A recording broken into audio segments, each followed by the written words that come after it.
Bom, então bom dia para todo mundo. Eu vou passar a palavra já para o professor Sebastião, para ficar sem delongas. Era só mesmo para pedir desculpas.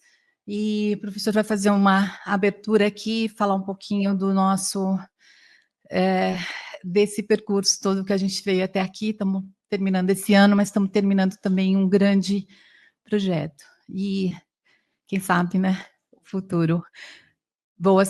Temos boas, né, expectativas aí, eu acho que isso acaba também se realizando.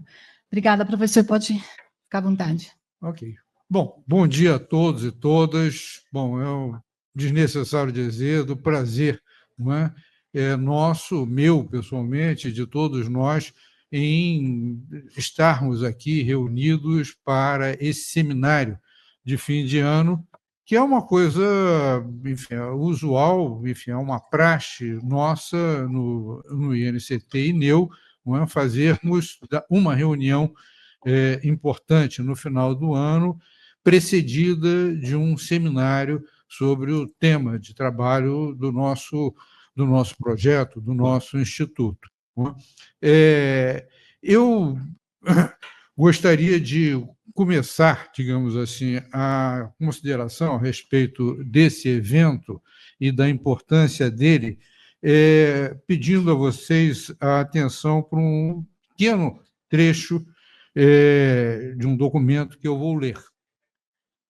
Em 25 de novembro de 2016, realizamos o seminário Estados Unidos, Impactos de uma Eleição Singular, em São Paulo, que também teve como convidados pesquisadores de outras instituições para discutir as eleições de 2016 nos Estados Unidos e as consequências da vitória do republicano Donald Trump.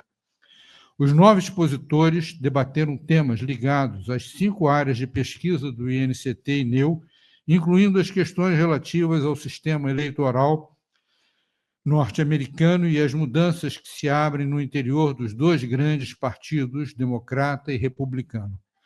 As relações com a América Latina foram examinadas, destacando-se claramente as diferenças no que tange aos países da região.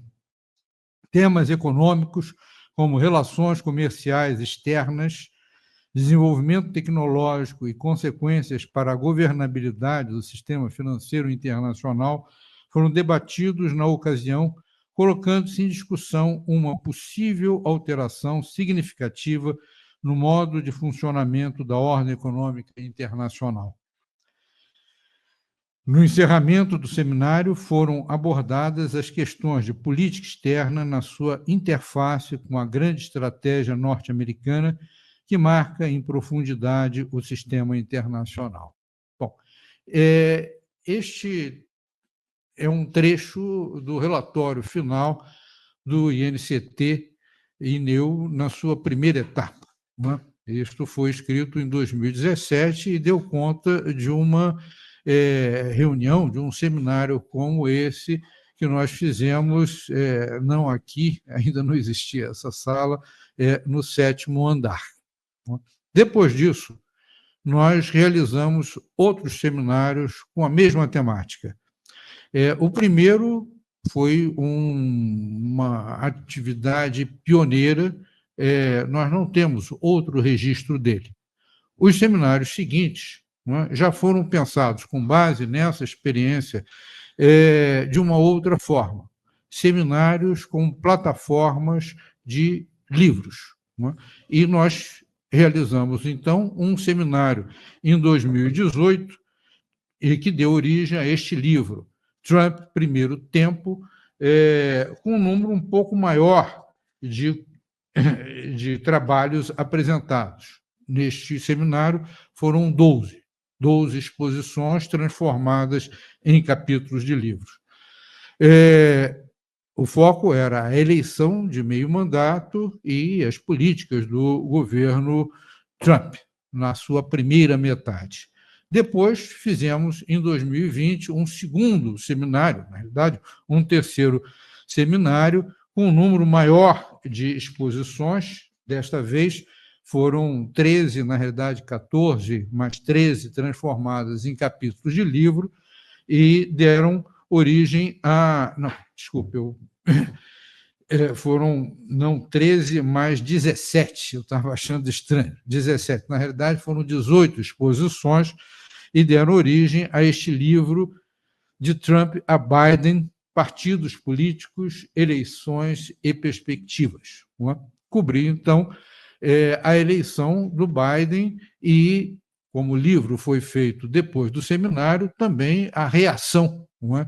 Que se produziu em janeiro, 6 de janeiro do ano seguinte, enfim, toda a situação de crise política nos Estados Unidos.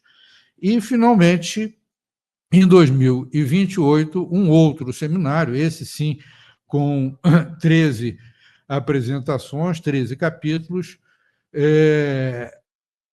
tempos difíceis, o primeiro tempo do governo Biden e as eleições de meio mandato. Então, na realidade, enfim, eu acho que isso dá claramente uma ideia do significado do que nós estamos fazendo aqui. Nós estamos encerrando uma etapa, a segunda etapa do INEU, do Instituto nosso, e já deixamos como legado uma, digamos assim, uma reflexão coletiva, documentada, expressa em trabalhos que cobrem as transformações da política americana nesse período de tal importância para o país e para o mundo. As mudanças se refletem também na própria composição dos livros, porque em 2016 havia tensões. O tema das tensões internacionais era um dos temas centrais, um dos aspectos centrais da discussão. Mas ninguém imaginava, naquele momento, que, quase 6 anos depois, nós estaríamos, nós, eu digo, o mundo, estaria lançado numa dinâmica de guerra que nos ameaça a todos, a humanidade, com o espectro de uma guerra global. Então, esta reflexão coletiva está expressa aqui, e com este seminário que nós iniciamos hoje, de novo, com a vitória do Trump, a segunda vitória do Trump, e com todas as interrogações que este fato suscita, a nós, enfim, aos americanos, ao mundo inteiro. Então, nós estamos aqui cientes da importância desse momento para nós, cientes da importância desse momento que nós estamos vivendo para o mundo, para a humanidade, mas certos também de que, apesar de todas as tensões e todos os problemas, os Estados Unidos continuarão onde estão, haverá outras eleições, e certamente, numa terceira etapa do INCT INEU, nós teremos outros seminários como esse, e essa reflexão também continuará. É isso. Muito obrigado pela presença.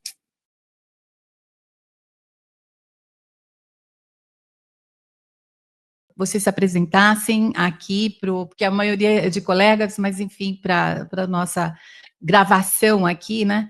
A professora Camila é da Universidade Federal de Santa Catarina, vem com uma proposta aqui de muita cooperação com a gente desde o início do nosso projeto, então a Camila sempre se destacou, e então eu deixo com ela para ela fazer os principais apontamentos aqui da sua formação, Camila. E o professor André Kaisel, que também está entrando com uma cooperação muito importante com a gente, né? E já faz um trabalho incrível na Unicamp, e agora está se aventurando a falar do conservadorismo, do que é esse Make America Great Again, né? E Trump, enfim. Então, eu vou deixar com ele também uma apresentação breve. A gente não tem uma mediação aqui hoje, então, em seguida, vai ficar aberto para as perguntas já, e agradeço muito aos dois participantes aqui nesse horário e a todos vocês. Obrigada. Bom dia, é um prazer estar aqui mais uma vez, né? Eu agradeço o convite, agradeço esse espaço, e me sinto muito honrada de estar aqui, assim, desde praticamente o início, quase 10 anos, e gostaria de parabenizar, assim, pelo fechamento desse ciclo, parabenizar, claro, o professor Sebastião, professor Tulo, Neuza, Tatiana Teixeira, que está lá, Sandro, né, enfim, todos que fazem parte, e nós, colegas, professores e, enfim, doutorandos, que fizemos parte desde o início, assim. Entendo que o INCT-INEU congrega, né, os melhores e maiores especialistas dos Estados Unidos aqui no Brasil, então, para mim, é realmente uma honra participar desse grupo seleto, né, e desejo muita sorte nesse novo ciclo, muito sucesso, não tenho dúvidas disso. Bom, acho que eu posso passar para a apresentação, Neuza, sim? Sim. Tá.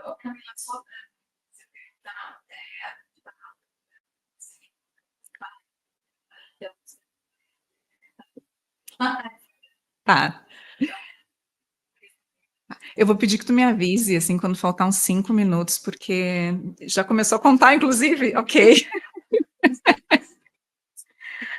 É porque, enfim, para mim vai ser difícil focar, né, em tudo que eu queria comentar dentro de tão pouco tempo, porque, afinal de contas, a minha fala aqui vai tratar sobre o Partido Democrata, né, o grande perdedor, assim, dessa eleição. Então, então, já vou iniciar. Eu queria retomar minhas 2 apresentações anteriores sobre o Partido Democrata, que eu fiz aqui mesmo no seminário do INCT-INEU, em 2020 e 2022. Em 2020, a partir da vitória do Partido Democrata, né, e 2022 com as eleições de midterm. E acho importante porque algumas das questões que eu trouxe naquele momento, elas se mantiveram, né, e então, pode deixar no início, por favor, ainda não, obrigada. Oi? Entendi, tá.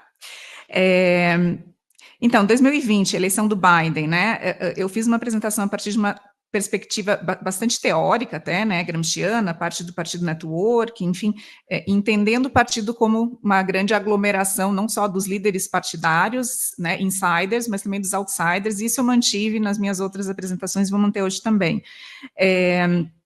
Ali naquele momento, eu coloquei como que os grupos, vários grupos outsiders, de intense policy demanders, se uniram para uma agenda mais ampla, mais progressista, tá? Junto com lideranças formais, entre elas a própria Alexandra Ocasio-Cortez, mas não só ela. Então, a gente teve grupos como Black Lives Matter, Sunrise Movement, enfim, entre outros, que formaram uma ideia, assim, uma espécie de Partido Democrata como uma grande barraca, uma grand tent, né? E, inclusive, a fala da Alexandra Ocasio-Cortez naquele momento, para mim, era bastante interessante, que ela disse que em nenhum outro lugar do mundo, essa coalizão ampla, né, que foi feita, em nenhum outro lugar do mundo ela estaria junto com Biden, né. Em 2022, quando teve as eleições de meio mandato, né, que todo mundo estava parabenizando o Partido Democrata pelo sucesso, eu fiz uma apresentação bastante pessimista, evidenciando que, apesar da vitória das midterms, os dados revelavam um alerta para o Partido Democrata e para o Biden, especificamente, e um recado do que fazer nos próximos 2 anos, né, sob o risco de perder a presidência. E daí eu vou ler só uma parte do que eu tive a possibilidade daí de publicar no livro, né, nos 2 livros, mas especificamente nesse de 2022, das eleições de meio mandato.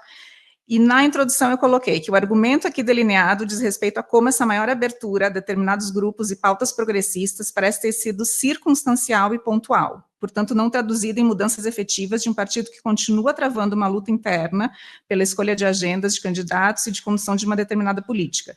Não à toa argumentos aqui como esse, o partido continua sendo visto por uma parcela significativa da sociedade como elitizado, urbano, intelectualizado, portanto incapaz de responder a problemas materiais da vida do trabalhador nos Estados Unidos. E eu concluo dizendo que o Partido Democrata, apesar das vitórias em 2020 e 2022, está em uma situação muito delicada.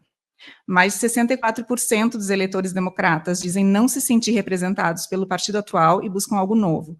71% dos eleitores não aprovam uma reeleição de Biden. 50% dos jovens não vê diferença entre os partidos e não se sente representado na política. É o maior número em quase 30 anos. Em comparação com os eleitores republicanos, os eleitores democratas são os que mais desejam um novo partido e são os que menos se sentem representados. Afro-americanos, mulheres, latinos e jovens estão migrando para o Partido Republicano.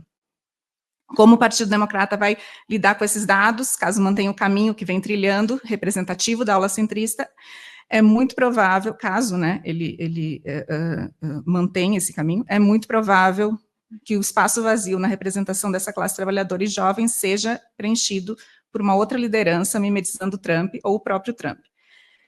Então, eu encerro falando isso em 2022. E, infelizmente, de fato, se concretizou, assim, né? Acho que o Partido Democrata não entendeu a real situação em que estava. E, agora sim, eu gostaria de falar das eleições, da eleição de 2024. Pode passar, por favor. Com alguns dados...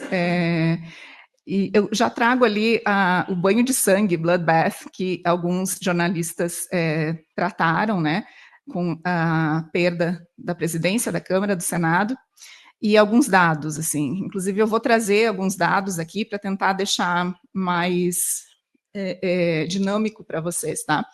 O Partido Democrata perdeu por 5 milhões de votos, né, em relação ao Partido Republicano nessa eleição agora. Perdeu 12 milhões de votos em relação a 2020. Portanto, teve menos votos agora do que 2020. Perdeu o Rust Belt, né, o Cinturão da Ferrugem e o Blue Wall. Com exceção de Illinois, todos os outros estados votaram pelo Partido Republicano. Isso é um dado, assim, seríssimo, né? Até então, a barreira azul ali, que era tradicionalmente democrata, ela se esvaiu. Pode passar, por favor. Eu vou tratar daí de alguns grupos em específico, para a gente entender como que o Partido Democrata ele perdeu em todos os segmentos do eleitorado. Tá? Com relação às mulheres, 54% das mulheres, no número total, né, votaram em Harris, mas perdeu 3% em relação a 2020. Então, perdeu apoio de mulheres. O Trump ganhou esse espaço, tá? A diferença entre o Trump e a Harris foi de 10%, a Harris ganhou 10% a mais de voto do que o Trump agora, enquanto que em 2020 o Biden ganhava 15%, tá? Então também perdeu. As mulheres latinas, em 2024, agora, a Harris fez 22% a mais que o Trump, enquanto que em 2020, o Biden tinha feito o dobro, praticamente, 39% a mais. Então, veja a quantidade de mulheres latinas migrando para o Partido Republicano. Em conclusão, no âmbito das mulheres, o Partido Republicano ganhou mais votos, em comparação a 2020, das mulheres, e praticamente dobrou votos de mulheres latinas em comparação, né, entre 2020 e 2024. Pode passar, por favor. O próximo grupo que eu vou falar, os African Americans, né, 90% dos African Americans votaram em Biden em 2020, agora 80%. Isso quer dizer que o Partido Republicano ganhou o dobro de votos, tinha ganhado 10%, agora ganhou 20%. Os African Americans que se consideram democratas, tá, de 77% em 2020, hoje são 66%. Então, diminuiu significativamente. Pode passar, por favor. O terceiro grupo, os Latin Americans, em 2024, 53% desse grupo, né, no geral, votou na Harris, 45% no Trump, mas em 2020 eram 32 que tinham votado no Partido Republicano. Tá? Então, desculpa, 32. Então, houve um aumento aí de 13%. O Partido Republicano aumentou em 13% os votos latino-americanos e teve, pela primeira vez, maioria do voto latino masculino. A maioria dos votantes latinos, homens, votaram no Trump, 54%. E quando a primeira coisa que vem é, poxa, mas, né, o Trump, com todo o discurso racista, né, e falando em deportação, né, enfim, até memes que foram criados por conta dos imigrantes que comeriam gatos e cachorros, aquela besteira toda. A questão é que essa comunidade latina não sente que ele está falando com eles quando ele tem esses discursos de ódio. Então, 63% da comunidade latina não se reconhece no discurso de ódio do Trump. E isso explica o porquê de votar no Trump, ou seja, não está falando comigo. Né? Ele está falando comigo enquanto trabalhador, não enquanto latino. Pode passar. Obrigada. O outro grupo, né, os Arab Americans. E aqui é importante porque a questão de Israel, da guerra, né, com relação à Palestina, foi o grande, eu acho, divisor de águas nesse momento, tá? Nos Estados Unidos. Lembrando que em Michigan, a gente tem a maior concentração de árabes americanos, e Chicago é a maior comunidade palestina. Em Chicago foi onde foi feita a Convenção Nacional dos Estados Unidos, que para essa comunidade foi como um tapa na cara. Né? E eu digo isso porque eles mesmos disseram, foi um tapa na cara. Nesse sentido, a gente vai ter um apoio muito grande entre os árabes americanos, comunidade palestina, os Democratic American Socialists, e que vão apoiar não mais o Partido Democrata, mas o Partido Verde, com Jill Stein. E o Michigan, especificamente, só para vocês terem uma ideia de como isso foi importante, Michigan perdeu, né, a Harris perdeu por 81.500 votos com relação a Trump, sendo que praticamente 110 mil votos foram para Green Party ou para um outro partido. Ou seja, não tivesse ido para esse terceiro partido, ou para o Green Party, tivesse ido para o Partido Democrata, provavelmente teria ganho ali, né? Provavelmente não, com certeza teria ganho. Tá? Pode passar, por favor. Os jovens. Eu tinha comentado que em 2022 os Estados Unidos, o Partido Democrata ganhou as midterms muito pelo papel dos jovens, né? E agora a gente vê que esses jovens que já estavam apontando, né, dizendo que não se sentiam representados pelos partidos, que queriam algo novo, mas que naquele momento ainda votavam no Partido Democrata, eles estão abandonando o Partido Democrata claramente, tá? Em 2020, 52% dos jovens votaram no Partido Democrata, portanto, desculpa, 52% dos jovens votaram, tá?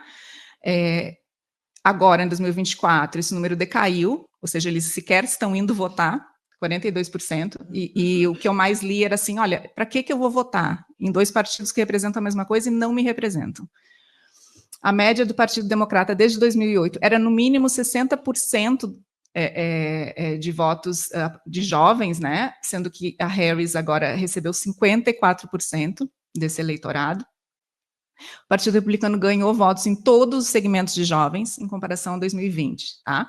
Então, assim, conclusões é que os menos jovens votaram dessa vez e os votos em todos os segmentos migraram para o Partido Republicano. Em todos os segmentos jovens, né? E aqui eu coloquei, pode passar, por favor. E aqui eu coloquei alguns gráficos, só para a gente ver, assim, a comparação, né, entre 2020 e 2024, e o aumento do número de votantes jovens no Partido Republicano, de 30% para 39%. Pode passar, por favor. Aqui, por segmentos, tá? O próximo gráfico, e com relação a 2020, então esse gráfico que mostra de 2024, mas ali do lado tem a diferença com relação a 2020. Então vejam que todos os segmentos da população jovem migraram, né? O Partido Republicano ganhou votos, tá? Em específico ali de homens jovens brancos, tá? Mas também de homens pretos jovens. 20%, ganhou 20 pontos a mais. Também de homens latinos, né, que foi a maioria, inclusive, a votar no Partido Republicano. Pode passar, por favor. E daí aqui, com relação aos jovens ainda, né, qual entre 18 e 29 anos, qual é a maior preocupação, né, e isso é um dado que não é só dos jovens, mas do eleitorado em geral, foi economia e trabalho. A maior parte da preocupação desses eleitores é economia e trabalho. O aborto fica depois, imigração, enfim. Pode passar, por favor. E, por fim, o último dado, né, assim, desses demographics que eu queria comentar, de perda do Partido Democrata e de migração desses votos para o Partido Republicano, é o Rust Belt, né, o cinturão da ferrugem, que ali, com exceção do Illinois, todos agora votaram republicano. Então, Pensilvânia, Ohio, West Virginia, Indiana, Iowa, Michigan, Wisconsin, Kentucky, esses 8 votaram republicano. Uma reportagem da Time, de 2024, mostra que 79% dos eleitores democratas que votavam no partido pela agenda New Deal, né, que até então é quando a gente lembra do Partido Democrata, bom, é o Partido Progressista, do New Deal, Franklin Delano Roosevelt, enfim, e agenda New Deal e o Working Class, só 4% votou no Partido Democrata por essa agenda, ou seja, o Partido Democrata aparentemente não representa mais essa agenda. Pode passar, por favor. Aqui coloquei os votos que migraram para o Trump. Ai, sério? Tá. Ai, Jesus, não, só um pouquinho, peraí. Que migraram para o Trump em todos os cenários ali, tá? Praticamente todos eles, a exceção entre mais de 65, que, né, basicamente se manteve. Pode passar, por favor. Aqui eu queria iniciar falando um pouco, né, das questões que o Partido Democrata resolveu enfatizar nessa campanha. Em específico, enfatizou muito a questão do aborto para focar nas mulheres, né, então, tendo como audiência as mulheres, com um discurso que é visto, né, como um discurso elitizado, com uma audiência que é né, grosso modo, assim, de mulheres com educação superior, urbanas e upper middle class, tá? Que foi realmente esse grupo, mais de 50% votou na Harris, enquanto que mulheres sem educação superior, né, working class, 64% votaram no Trump. Tá? Pode passar, por favor. Aqui, só um panorama do que foi o governo Biden, assim, para a gente entender essa questão da working class, que é onde eu queria me focar um pouquinho, tá? Então, a gente vai ter um aumento de 60% na pobreza no governo Biden, por conta da inflação, por conta da estagnação dos salários, mas principalmente por conta do fim dos programas da Covid, né, foram implementados com a Covid. Cerca de 13,5% da população está no nível de pobreza, um aumento de 40% de insegurança alimentar, 47 milhões de pessoas, ou seja, 1 em cada 7 casas está em insegurança alimentar. A inflação acumulada do Biden é de 17%, sendo que gasolina, alimentos contam por 25%, gasolina 45%, eletricidade 31%. Um aumento de índice de preços de moradia em 43%, um aumento da deterioração econômica, principalmente para eleitores com renda entre 50 e 100 mil por ano, ou seja, a gente está falando da classe baixa. 3 em cada 4 estadunidenses acreditam que a inflação impactou diretamente seu poder de compra, que teve perda no seu padrão de vida, então, assim, a imensa maioria. 45% dos eleitores acreditam que estão em piores condições que 2020 e 2/3 entendem que as condições econômicas estão ruins. 70% da população não está satisfeita com os Estados Unidos. Pode passar, por favor. Ainda que, né, a gente possa dizer, bom, mas a inflação está sob controle, ela está ainda no teto, né? Os salários estão estagnados. Então, isso faz com que haja um aumento, né, progressivo, como vocês podem ver ali, entre os salários na lista azul ali e a inflação na laranja, tá? E impacta o teu poder de compra, né, por óbvio. Dito isso, 51% dos votantes disseram que confiam mais no Trump para lidar com a economia, e 47% confiam na Harris para lidar com a economia. Lembrando que eles lembram do governo Trump como um momento de muito emprego de aumento de salário e de baixa inflação. Pode passar. E pode passar 2 vezes, tá? Porque o próximo, esse aí eu já falei sobre a maior preocupação deles, né, dos eleitores, que é a economia, no âmbito dos jovens, mas também no âmbito geral. Bom, então o que eu vejo, assim, a eleição de 2024, né? O Partido Democrata focou muito em questões como aborto, imigração, racismo, portanto, um foco identitário, claramente, né, mulheres, latino-americanos, afro-americanos, e a percepção, né, do apoio inequívoco a 2 guerras, em específico a Israel e a Ucrânia. Enquanto que o Partido Republicano e o Trump vão focar muito na reestruturação econômica, na working class, então vão conversar com esse trabalhador, e vão trazer o maior isolacionismo no sentido de, olha, né, vamos deixar de gastar tanto no exterior e enfatizar a nossa classe aqui, trabalhadora, que está sem emprego, que está sem trabalho ou com salário estagnado. Pode passar, por favor. Eu não vou adentrar aqui agora, pela falta de tempo, mas eu ia tratar com vocês de como que foi construída a plataforma do Partido Democrata e como que foi feito uns comitês de assuntos, porque, assim, a gente vai ver isso, vai ver que o foco está sempre nesses grupos minoritários e identitários, tá? O foco no trabalhador, no working class, não tem, a não ser um único ponto ali que é union, tá? Então, sindicatos. Fora isso, a gente está falando em grupos de comitês ali, né? African Americans, Ethnic Americans, Latinos, Rural Americans, enfim, pegaram todos os grupos minoritários para tratar e enfatizar nessa plataforma e nesses comitês, que pensaram a estratégia em 2024, né, para a próxima presidência pelo Partido Democrata. Pode passar, por favor.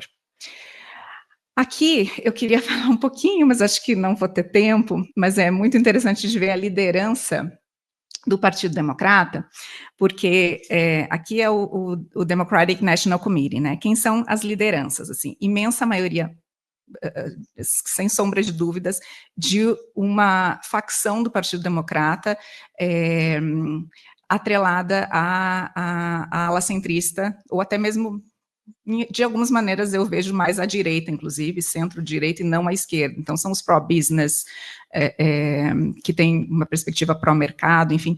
O chair, o James Harrison, né, um senador lobista do Podesta Group, que tem como clientes o Bank of America, Wells Fargo, Walmart, etc., a vice-chair, a Tammy Duckworth, senadora militar, a agenda dela é apoio aos militares, ela lutou na guerra do Iraque, inclusive ela vai criticar o Trump por não apoiar os militares. O outro vice-chair, o Henry Rubem Munhoz, né, é um latino, mas é businessman, então a agenda toda pró-mercado. O senior advisor, o Cedric Richmond, ele faz parte de 2 caucus que são bipartidários e faz parte do caucus New Democrat Coalition, que é o caucus dentro do Partido Democrata mais pró-mercado, mais establishment. O finance chair, o Chris Cord, é lobista e um real estate developer. E, enfim, o outro também, o líder do Senado ali, do Partido Democrata, Chuck Schumer, faz parte de 2 caucus também bipartidários, tem uma agenda bem conservadora, enfim. Então, tá, esse é o... Pode passar, por favor. E daí eu queria só enfatizar como que está hoje, como que essas forças estão hoje colocadas dentro do Partido Democrata. A gente tem uma cisão, basicamente, entre, de um lado, os progressistas, que fazem parte do Congressional Progressive Caucus, são cerca de 101 membros, sendo que 100 representantes da Câmara e 1 do Senado, que é o Bernie Sanders, que não é do Partido Democrata, né, mas ele se coloca ali dentro do Progressive Caucus, tá, inclusive é o único senador. Do outro lado, a gente tem os establishment, ou centristas, ou até mesmo centro-direita, né, que são pró-mercado, que tem um papel muito, assim, de apoio a Israel agora, por exemplo, a agenda deles, que é o New Democrat Coalition, que é o maior caucus, tradicionalmente, tá, e o Blue Dog Coalition, que basicamente um é o outro, assim, quem faz parte do Blue Dogs faz parte do New Democrat Coalition, tá? Então, ali eu coloquei, né, juntando esses dois, a gente vai ver que a ala centrista do Partido Democrata, pró-mercado, ainda é majoritária. A gente tem 112 membros, agora em 2022, né, e 101 membros, sendo que um deles é o senador Bernie Sanders, pela ala mais progressista, digamos assim. Pode passar, por favor. Já estou me encaminhando para o fim. Aqui eu só coloquei na próxima tabela, assim, desde 2018, mais ou menos se mantém, tá? E 2024 a previsão é 97 na ala progressista, por conta das perdas que tiveram agora, e 109 dentro dessa coalizão mais pró-mercado do Partido Democrata, tá? Pode passar, por favor. E daí, eu queria, isso aqui, desculpa, mesmo que eu passe um minutinho, mas assim, eu passei ontem a tarde inteira tentando fazer isso, tá? Ficou essa bagunça, mas é que eu sou uma pessoa muito analógica, não consegui, tive que fazer caixinha por caixinha para tentar explicar um pouco, resumir. O que está dentro da ala progressista no Partido Democrata, tá? Tu tem os democratas da Câmara e tu tem o Bernie Sanders, né? E ali, dentro do partido, dentro dos democratas progressistas, dentro desse caucus progressista, você tem o Squad, que é a ala ainda mais progressista, né? E o Bernie Sanders. Eles recebem apoio de vários grupos políticos, mas que não são lideranças formais do partido, né? São grupos que apoiam essas lideranças e esses grupos. Então, a gente vai ter o Green Party, a gente vai ter, desculpa, o Democratic Socialists of America, tá? Que tem uma relação também muito próxima com o Green Party e que vão apoiar o Bernie Sanders, vão apoiar o Squad. A gente vai ter o Justice Democrats, que se uniu com o Brand New Congress e com o All of Us, que são 3 grupos bastante progressistas também, que vão apoiar, para além do Squad, alguns outros congressistas, tá? Progressistas.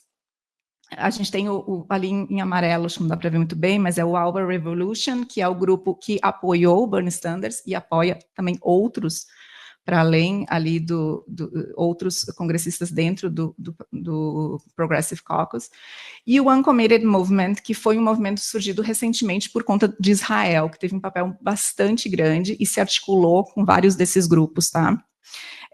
Inclusive, o Uncommitted Movement, eles surgiram ali em Michigan, dentro dessa comunidade árabe, para protestar na primária democrata, ali no Michigan. Foram impedidos de participar e de levar uma speaker lá, que era palestina, e foi nesse momento que o Uncommitted, então, disse que não apoiaria o Partido Democrata, nem a Harris, mas apoiaria só os congressistas do Squad. Nesse momento, a Rashida Tlaib, que faz parte do Squad, foi a única, inclusive, que disse que não iria apoiar ninguém, nem mesmo a Harris, tá? Agora na presidência. Pode passar, por favor. Aqui eu só coloquei os nomes, daí no próximo slide, né, de quem são o Squad, e evidenciando que 2 desses nomes a gente perdeu agora. Dentre eles, só a Rashida realmente não apoiou a Harris por conta dessa questão de Israel, e a gente perdeu o Jamal Bowman e a Cori Bush. E agora, só para finalizar mesmo, eu queria só explicar o porquê que eles se perderam, tá? Pode passar, por favor. Porque houve uma oposição gigantesca, a maior vista até agora, com relação a lideranças progressistas dentro do Partido Democrata, em específico do Squad, daqueles nomes ali, tá? Feita por quem? Basicamente pelo IPAC, né? Pelo lobby israelense, junto com... Eles, inclusive, montaram um grupo chamado United Democracy, e se aliaram a um projeto de empoderamento de pessoas pretas, tá? Então, colocaram muito dinheiro. Quando eu digo muito dinheiro, eu coloquei ali alguns dados para vocês, para frear a eleição desses nomes, tá? Ou a reeleição desses nomes, e viabilizar candidaturas do Partido Democrata contrárias a esse, que poderiam fazer frente a esses nomes, né? E que eram lideranças pró-Israel, tá? Foram 100 milhões para frear, de modo geral, 100 milhões para frear a eleição de congressistas do Squad, né? E outros também, além do Squad. A Cori Bush, que perdeu para o Wesley Bell, e o Jamal Bowman, que perdeu para o George Latimer, foram 25 milhões de dólares que o IPAC colocou nessas candidaturas. Tá? Summer Lee, colocaram o Bhavmit Patel, 2,3 milhões de dólares, e a Rashida Tlaib colocaram no Hill Harper 20 milhões de dólares. Entre outros nomes que eu coloquei ali para vocês. Pode passar, por favor. Pode passar dois slides. E, enfim, por fim, agora sim, pode passar. Como que eu vejo, assim, né, o Partido Democrata como fora da realidade da classe trabalhadora, um partido que algumas pessoas vão dizer que está perdido, pode passar, por favor, que teve políticas que não tratou diretamente da classe trabalhadora, mas desse segmento urbanizado, desse segmento que tem condições de comprar um carro elétrico, por exemplo, né, com subsídios aos carros elétricos, e que tem condições de ir para a universidade, já que perdoaram as dívidas universitárias, mas que não fala com esse trabalhador ali, que precisa se deslocar com carro, a gasolina, enfim. Coloquei a citação do Sanders, acho que resume muito bem, né, o abandono do Partido Democrata para a classe trabalhadora. E pode passar para o último, por favor,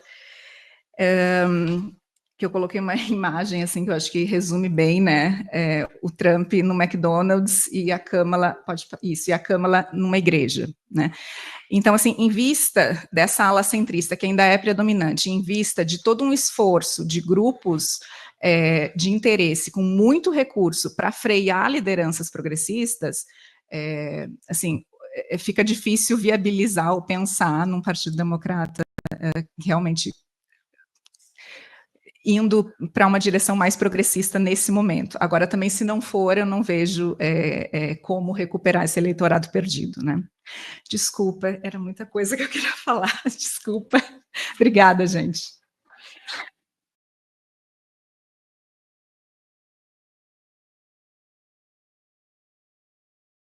Bom dia a todas e a todos.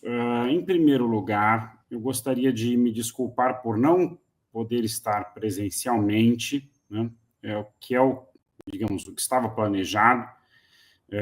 Aconteceu um acidente ontem, na verdade, eu estava tomando o elevador com a mala para ir para São Paulo, e o elevador do prédio travou. Fiquei 40 minutos preso num elevador, por incrível que pareça, né, me aconteceu, e eu perdi a viagem. Então, dado que eu não conseguiria chegar de manhã a tempo, era muito arriscado, preferimos fazer online. Infelizmente, porque, obviamente, o ideal, né, não só pelos problemas técnicos que estamos vendo, mas pela interação com os colegas, com as colegas, enfim, ao longo do seminário, obviamente seria muito melhor estar aí presencialmente com vocês, né?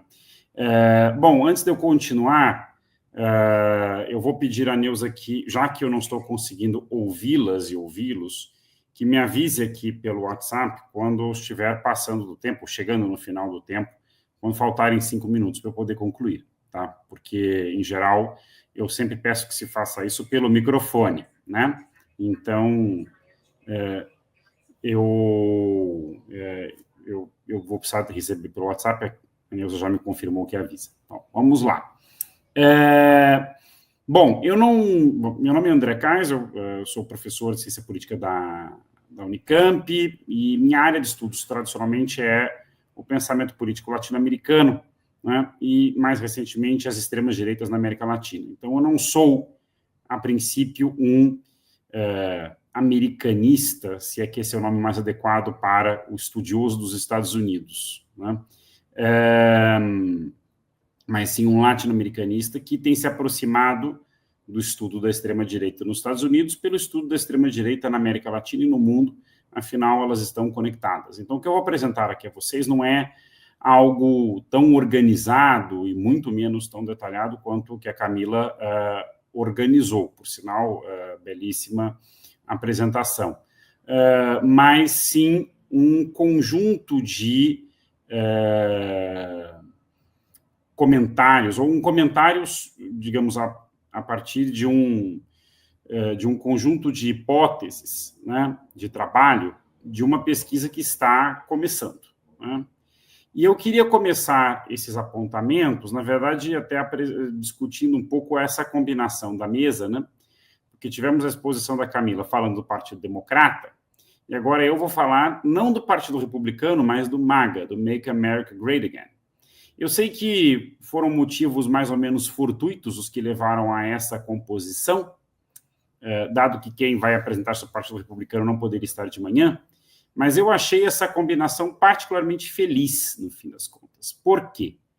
Porque me parece que o MAGA é a grande novidade na última década da política estadunidense e que representou uma transformação de monta do Partido Republicano. Ultimamente eu tenho brincado dizendo que o Partido Republicano se converteu no Tea Party, mas não aquele movimento dos anos 2010, um tanto precursor do trumpismo em alguns sentidos, e cujo nome fazia alusão à festa do chá de Boston, né, aquele evento, aquele mito fundador da independência dos Estados Unidos, mas sim Tea Party no sentido da letra T do alfabeto mesmo, Trump's Party. Né, o Partido Republicano se converteu em Trump's Party. E isso já tinha ficado claro em 2016, ficou ainda mais claro em 20 e em 22, né? Em 22, o momento no qual republicanos dissidentes em relação ao trumpismo, como Liz Cheney, foram praticamente expulsos do partido, inclusive com custos eleitorais, naquele momento de curto prazo importantes, né, nas midterms, e agora, né, a consagração do Tea Party, do Trump's Party, a apoteose, com a vitória eleitoral e o retorno de Trump em 24. Né?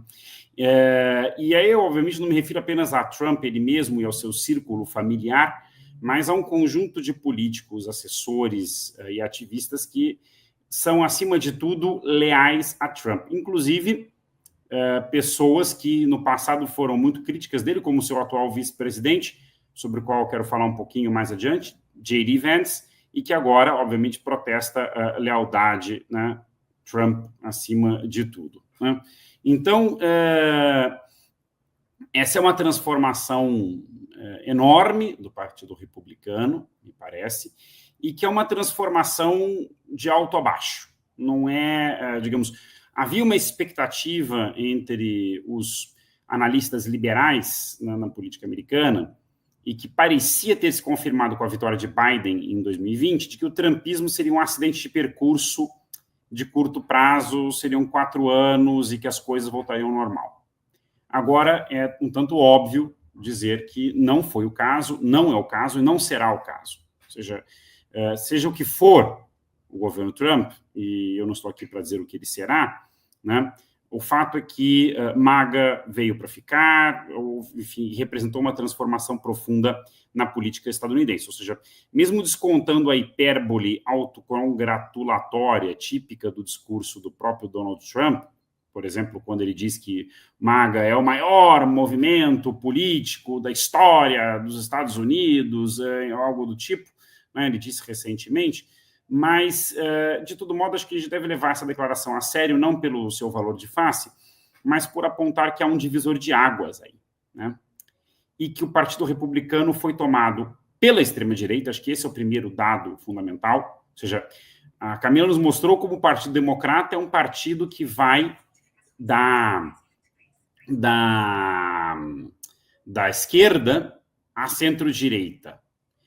Bom, nós temos que hoje concluir que o outro partido é hoje basicamente um partido de extrema-direita, outro partido do sistema político norte-americano, né? Foi tomado pela extrema-direita. E quem não se conformou com isso, quem não aderiu, como o clã Cheney ou o clã Bush, foram escanteados ou simplesmente expulsos, né? Isso é um dado, me parece, muito relevante. Mas nós temos que tentar entender do que se trata isso, porque quando nós falamos em MAGA, nós não falamos apenas numa sigla, né? Make America Great Again, né? O slogan do trumpismo desde 2016, mas nós falamos de um movimento, aquilo que tem, como se costuma dizer nos Estados Unidos, grassroots, tem uma organização de base, difusa e muito capilarizada nos Estados Unidos, e também, portanto, um movimento de massas. Ou seja, nós temos uma extrema-direita com base de massas e com capacidade de disputa pela hegemonia na sociedade norte-americana, como um fenômeno resiliente e que agora retorna ao poder. Então, acho que isso me parece um outro dado, uma outra constatação fundamental. Agora, no restante da minha intervenção, eu quero tentar dividir com vocês algumas hipóteses sobre como caracterizar este fenômeno do ponto de vista ideológico. Eu não vou entrar aqui em coisas que não me competem. Eu sou, digamos, alguém com formação em história do pensamento político e, portanto, não vou falar de formas de organização, representação de interesses, comportamento eleitoral, estratégia eleitoral, nada disso, né, porque não me caberia. Acho que há outras pessoas durante o seminário que farão isso com muito mais competência do que eu. Né? A não ser lateralmente alguns apontamentos, mas o que me interessa aqui é o fenômeno ideológico. Né? E acho que é importante fazer aqui um outro apontamento de que a extrema-direita, evidentemente, nos Estados Unidos, não é um raio no céu azul, ao contrário do que pareceu em 2016.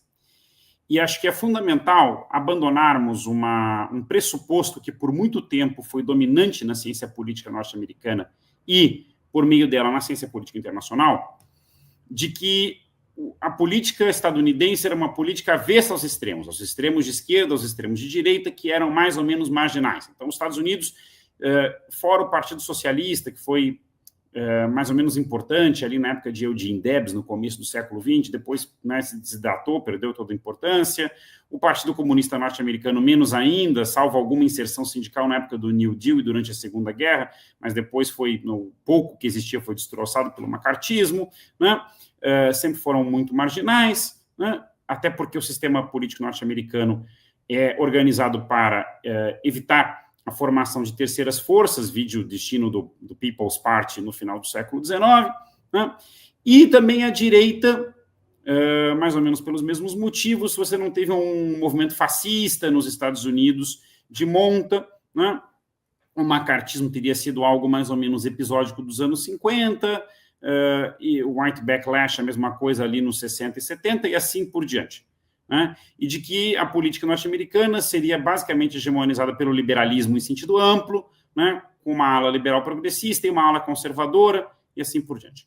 Bom, não é mais assim, obviamente, não é mais assim, nem no flanco esquerdo, como a Camila nos mostrou, e muito menos no flanco direito, como eu estou procurando mostrar. Mas é importante lembrar que há uma história por trás disso. Então, é importante entender a história para que a gente possa entender aonde está a novidade. Né? Aonde está a novidade. Para podermos entender isso, a gente tem que voltar para as continuidades. Né?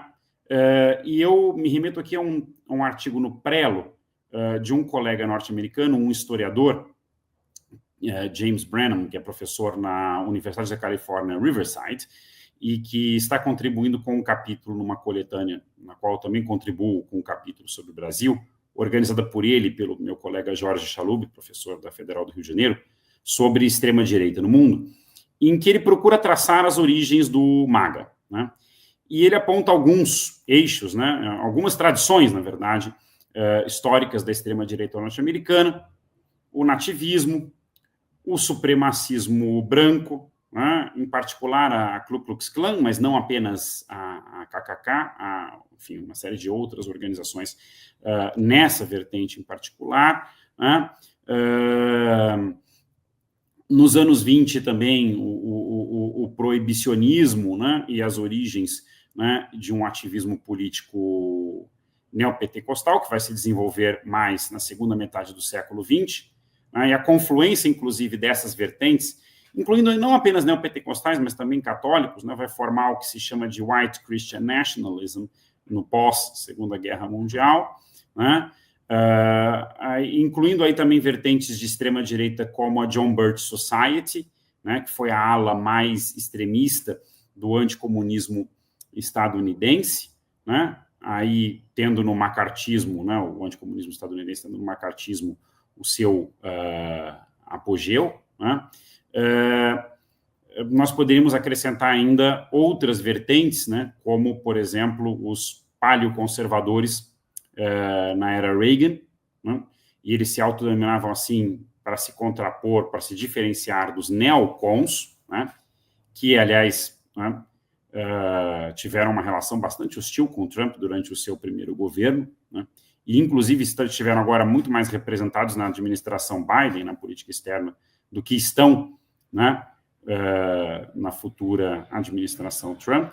Então, nós temos aí uma série de vertentes que nós poderíamos dizer que compõem um campo das direitas radicais nos Estados Unidos, que encontraram expressão histórica, por exemplo, na candidatura de Barry Goldwater contra Lyndon Johnson em 64, e tiveram representação também em candidaturas vitoriosas, estou pensando particularmente na candidatura de Ronald Reagan nos anos 80, né, em 1980, mas aí é bom lembrar que se tratava de uma coalizão muito ampla, né, onde os atores de extrema-direita tinham algumas posições, mas que não eram necessariamente posições centrais. É claro que a Christian Coalition, por exemplo, figuras como Falwell, etc., eram muito importantes, mas os paleoconservadores, por exemplo, foram em grande medida deslocados, né, pelos neoconservadores, né,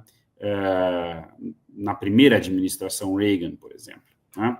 Então, digamos, o que muda? O que me parece mudar é esse conjunto de tradições, né, da direita, ou melhor, da direita radical, ou melhor, da extrema-direita estadunidense, né, supremacismo branco, nacionalismo cristão branco, paleoconservadorismo, né, elas saltaram das margens do conservadorismo norte-americano para o centro, com a ascensão de MAGA e de Trump, né? Eu tive uma discussão recentemente na Fundação Perseu Abramo com duas pesquisadoras, uma norte-americana residente aqui no Brasil e outra uma brasileira residente nos Estados Unidos, que participou online, que me objetaram quando eu disse que o Partido Republicano foi tomado de assalto pela extrema-direita. Elas me objetaram que não havia tanta novidade assim, que o Partido Republicano sempre foi mais ou menos isso, que Bush Júnior, por exemplo, não era um moderado e assim por diante. E o que eu respondi foi, olha, há uma mudança qualitativa sim, porque por mais conservador que fosse, Bush Júnior, por exemplo, né, eu estou me referindo ao presidente George W. Bush, né, no ciclo de 2000 a 2008, né, não era um político antissistema, não se apresentava deste modo.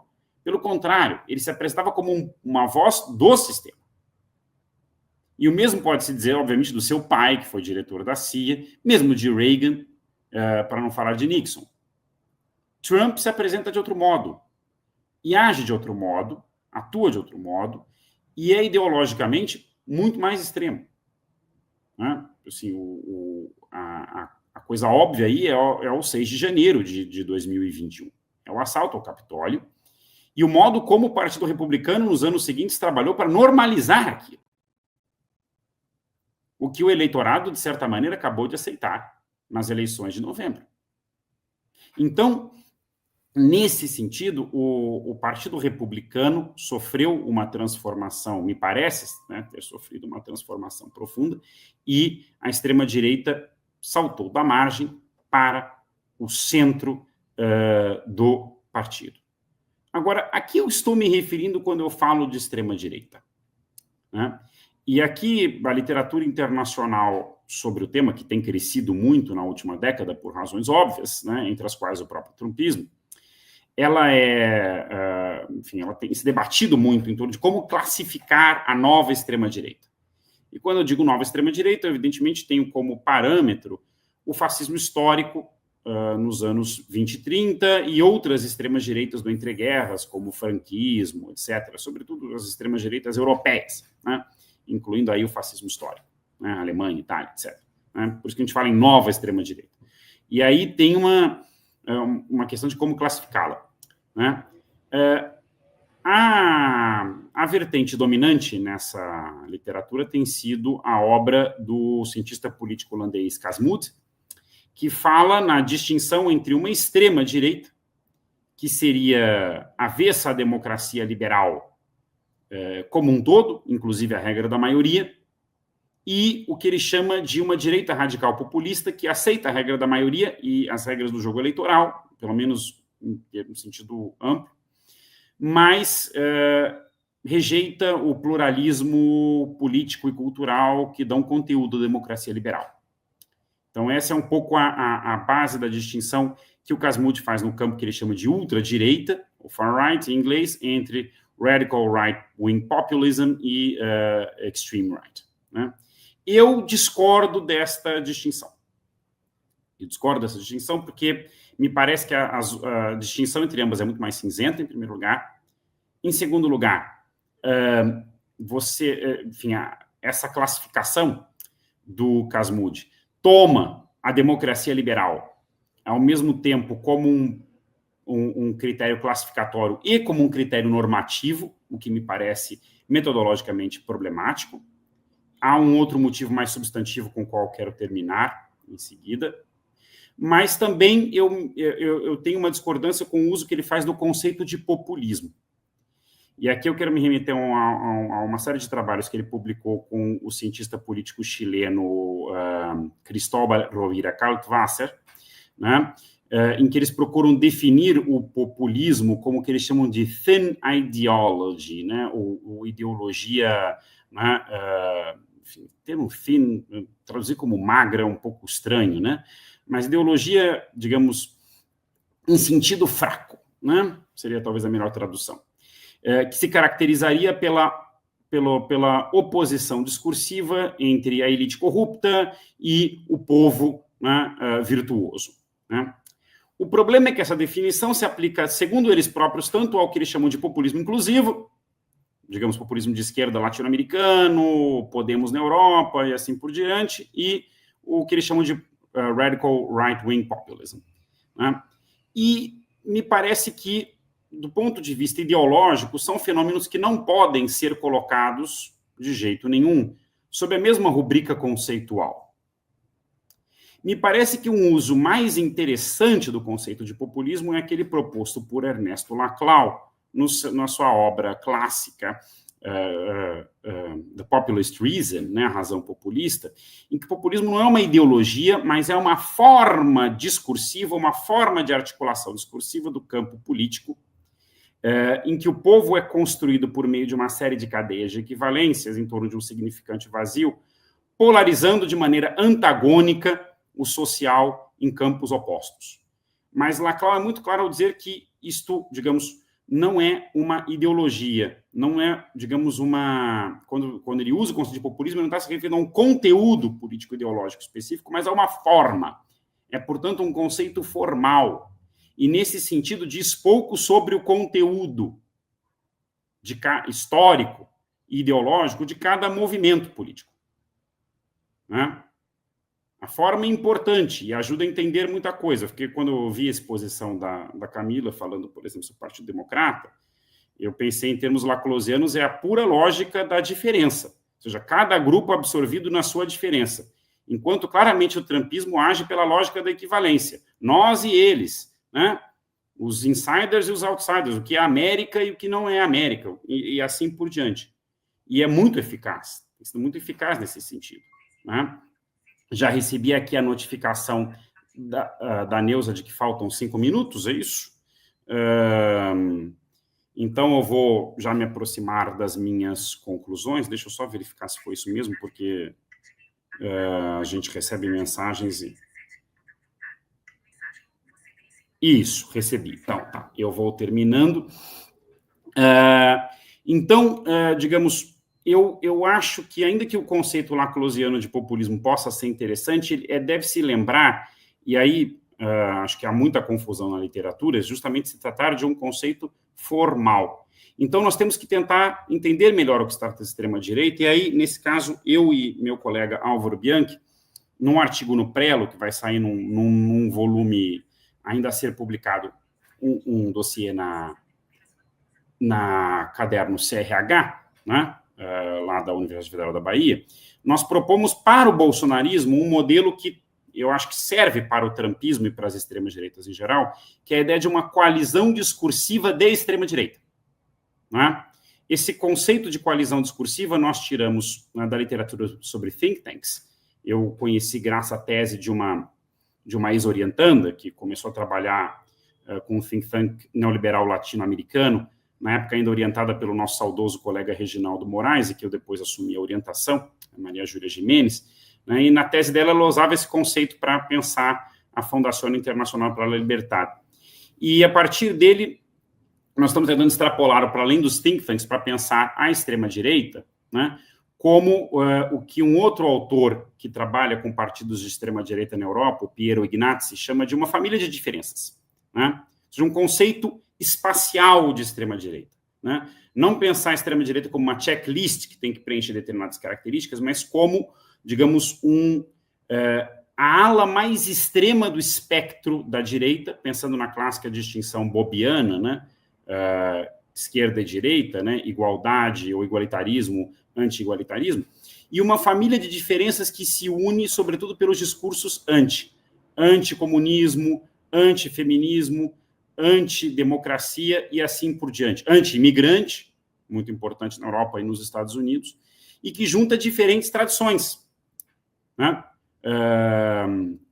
Ultraliberais no plano econômico, fundamentalismo religioso, cristão, mas não apenas, também judaico, né? Certas vertentes de direita do sionismo, né? Tanto sionismo cristão como sionismo judaico, né? Neofascismo, né? Esse conjunto de correntes ideológico-discursivas se une em coalizões, né, que acabam organizando o campo da extrema-direita. Ou seja, pensar a extrema-direita, como propõe o Ignazzi, como uma família de semelhanças, onde há diferenças e semelhanças e eles se unem contra adversários comuns. Né? Para concluir, né, eu diria o seguinte, né? O trumpismo, ele evidentemente coloca um desafio enorme para a democracia liberal nos Estados Unidos, ainda mais agora que ele terá a maioria nas duas câmaras e uma supermaioria que ele já formou no seu primeiro mandato na Suprema Corte. E temos aí o Project 2025, né? Que é, enfim, muito ambicioso, foi encomendado por ele à Fundação Heritage, e aí, de novo, né, é interessante como um aparato tão tradicional do conservadorismo mainstream norte-americano se converte à extrema-direita como a Heritage, né? Mostrando, como eu disse, inclusive, né, como certas distinções, como aquela que o Cas Mudde propõe, me parecem problemáticas, porque há uma zona cinzenta aí, claramente, mas esse projeto que pretende redesenhar toda a administração federal norte-americana, imagino que vocês vão discuti-lo em outras mesas durante a programação, né? Enfim, pondo em xeque todo o serviço público profissional norte-americano, né? Não sabemos se Trump será bem sucedido em implementá-lo, ele terá recursos inéditos para isso, né? Mas, ao mesmo tempo, é inegável que ele é um desafio para a democracia no mundo, porque, sendo os Estados Unidos o poder global que é, toda a extrema-direita internacional está se realinhando, se reaglutinando em torno dele, Orbán, Bolsonaro, Milei. Isso é um desafio particularmente grande para o Brasil, pensando nas eleições de 26, haja visto que nós descobrimos sobre a tentativa de golpe de 22, né? Mas eu queria terminar dizendo o seguinte, me parece que o sucesso da extrema-direita, né, trumpista, nesta última eleição, sucesso do movimento MAGA, e, ao mesmo tempo, a debacle do centrismo democrata, que a Camila muito bem analisou, mostram que, né, e aí eu termino com o meu ponto substantivo de discussão com a formulação do Cas Mudde, que a democracia liberal hoje não é a solução para o problema da ascensão da extrema-direita. Ela é parte do problema, porque são os limites desse sistema político, né, em suas articulações com o capitalismo contemporâneo, inclusive para prover um horizonte de futuro para as maiorias sociais, são os limites desse sistema que estão alimentando a extrema-direita, né, e que, enfim, o corrói por dentro, né? Então, toda essa literatura sobre crise da democracia, né, How Democracies Die, Levitsky, Ziblatt, etc., Yasha Monk, etc., eu acho que eles erram o alvo, né? Porque eles colocam como grande solução e como grande, digamos, tesouro a ser protegido, algo que é parte incontornável da equação, enfim, da qual estamos diante. Bom, acho que era isso. Desculpem a confusão da exposição e ficarei mais do que contente em responder as perguntas, se o áudio assim me permitir. Muito obrigado.